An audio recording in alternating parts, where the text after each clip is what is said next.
दूसरे दिन की कथा है कि सतयुग के अंदर में एक प्रियव्रत नाम के महाराज थे। उन प्रियव्रत महाराज जी ने बहुत कल्पों तक अपने राज्य को पुत्र के समान उनकी सेवा की, उनका पालन पोषण किया।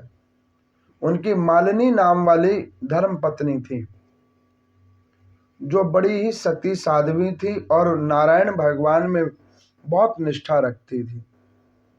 भगवान का पूजा, सत्कर्म और अतिथियों का सम्मान करना उसका परम ध्येय था। इतना कुछ सुलक्षण होने के बावजूद उन प्रियव्रत महाराज जी के घर में एक संतान नहीं थी। तो उससे वो कुंठित होकर वो अपने कुल के गुरु जो महर्षि वशिष्ठ जी थे उनके पास गए।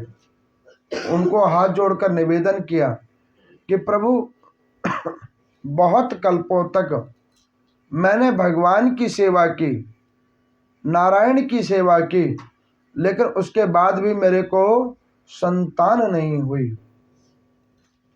तो आप मेरे ऊपर में कोई कृपा करें जिससे मुझे संतान हो। तो महर्षि वशिष्ठ जी ने पुत्रेष्टि यज्ञ का उनसे करवाया महाराज प्रियव्रत और उनकी पत्नी मालिनी जी के द्वारा। उस यज्ञ का फल निकला। उस फल से एक संतान तो हुई, लेकिन उस संतान में प्राण नहीं आए। बच्चा तो उत्पन्न हुआ लेकिन बच्चे में प्राण नहीं आए।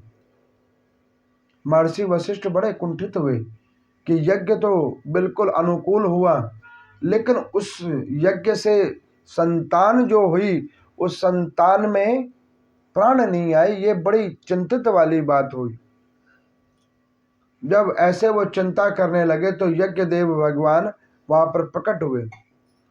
उन्होंने वशिष्ठ जी को कहा कि महाराज, इस बच्चे को प्रियव्रत जी को कहें कि इसको संभाल कर रखें। कार्तिक शुक्ल षष्ठी और सप्तमी का ये व्रत करें, इनकी संतान जीवित हो जाएगी। अब उन प्रियव्रत महाराज जी ने उस व्रत को किया। दोनों पति पत्नी ने उस व्रत को किया और एक सूप के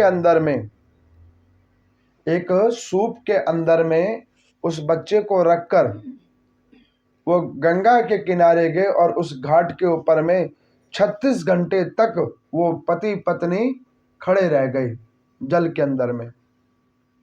जब सप्तमी तिथि आई और सूर्य उदय हुआ तो सूर्य उदय की पहली किरण पर एक षष्ठी देवी उत्पन्न हुई और उन्होंने अपने किरण से अमृत उत्पन्न किया और वो अमृत की धारा दुग्ध रूप में उस बच्चे के मुंह के ऊपर गिरा।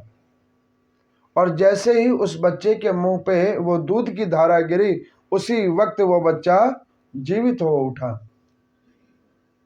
और उस भगवती ने नाना प्रकार का वरदान वो प्रियव्रत जी महाराज